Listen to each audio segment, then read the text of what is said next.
कभी कभी लाइफ में हमारे सामने ऐसी सिचुएशंस खड़ी हो जाती है जिनसे लड़ना मुश्किल होता चला जाता है।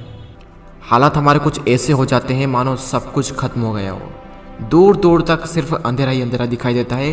कुछ समझ नहीं आता कि ऐसी सिचुएशंस में करें तो करें क्या।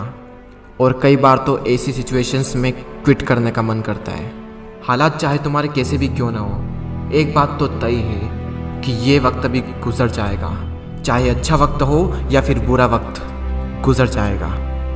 लेकिन एक बात हमेशा याद रखना कि ज़िंदगी में कुछ भी कर गुजरने की अपॉर्चुनिटीज़ सिर्फ इसी वक्त में मिलती है, अगर उस सिचुएशन में क्विट ना किया जाए तो। क्योंकि विनर्स जो होते हैं वो कभी भी क्विट नहीं करते, और जो क्विट करते हैं वो कभी भी विनर्स नहीं बनते।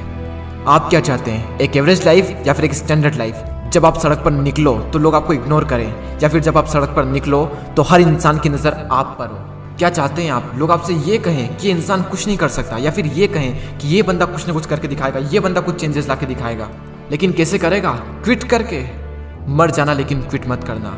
चाहे परिस्थिति कितनी भी विपरीत क्यों ना हो, कभी भी क्विट मत करना। आपका समय आज बुरा है, कल और बुरा होगा, लेकिन परसों आपकी जीत होगी। लेकिन सिर्फ शर्त इतनी सी है कि आप उस सिचुएशन में टिके रहो और क्विट ना करो। ये प्रकृति चाहती है कि हम इन परिस्थितियों से लड़ें, संघर्ष करें, ताकि हम और मजबूत बन सकें। क्योंकि ये परिस्थितियाँ आती है हमें मजबूत बनाने के लिए, ना कि हमें कमज़ोर बनाने के लिए। ये प्रकृति चाहती है कि आप और कामयाब बने, इसलिए आपके साथ कुछ न कुछ बुरा होता रहता है। और ना सिर्फ आपके साथ, बल्कि इस दुनिया में मौजूद हर इंसान के साथ हर समय कुछ न कुछ बुरा होता रहता है। ये प्रकृति का नियम है, हम इसमें कुछ नहीं कर सकते। हमारा क्या कर्तव्य है? हमें सिर्फ इतना सा करना है कि टिके रहना है, चाहे परिस्थिति कैसी भी हो। मैं आपको एक छोटी सी कहानी बताता हूँ। एक बार एक बायोलॉजी के टीचर अपने स्टूडेंट्स को एक तितली के बारे में बता रहे थे, और उन्हें वे ये प्रैक्टिकली दिखा रहे थे कि खोल में से तितली कैसे निकलती है। और वो टीचर ये कहकर चले गए कि कोई भी स्टूडेंट्स उस तितली की मदद नहीं करेगा। वहाँ पर जितने भी स्टूडेंट थे वो ध्यान से उस खोल में से तितली को निकलते हुए देख रहे थे। तभी एक स्टूडेंट को उस पर दया आ गई, और उसने उस तितली की मदद की उस खोल से बाहर निकलने में, और सफलतापूर्वक वो तितली उससे बाहर निकल गई।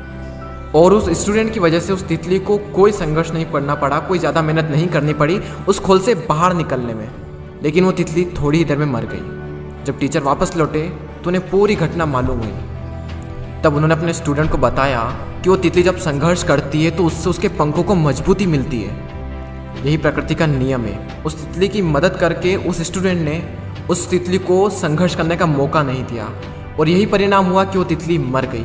संघर्ष ही जीवन है, संघर्ष ही आपको मजबूत बनाता है। इंग्लिश में कोट से नो पेन नो गेन। संघर्ष तो करना पड़ेगा, चाहे कुछ भी हो जाए, और इसमें कोई बहाना नहीं, नो एक्सक्यूजेस। जो विनर्स होते हैं या तो किसी काम को करते ही नहीं, और अगर वो किसी काम को करते हैं तो उसमें कभी भी कोई भी बहाना नहीं बनाते।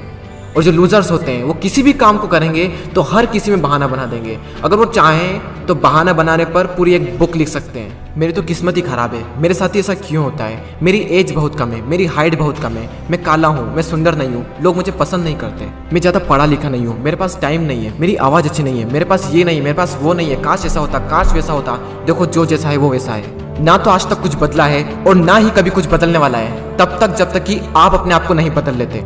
जब भी अंदर से ऐसी फीलिंग्स आए, जब भी बहाना बनाने का मन करे, अपने आप से जोर से चीख के चिल्ला के अपने आप से कहें नो एक्सक्यूजेस।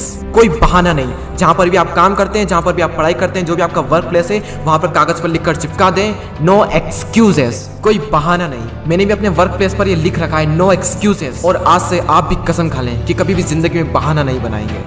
आज आप लोग भी कमेंट में लिख कर जाएं नो एक्सक्यूजेस, ताकि मुझे पता चले कि कितने लोगों ने इस वीडियो को पूरा देखा। मैं आपसे मिलूंगा अगले वीडियो में। जय हिंद, जय भारत।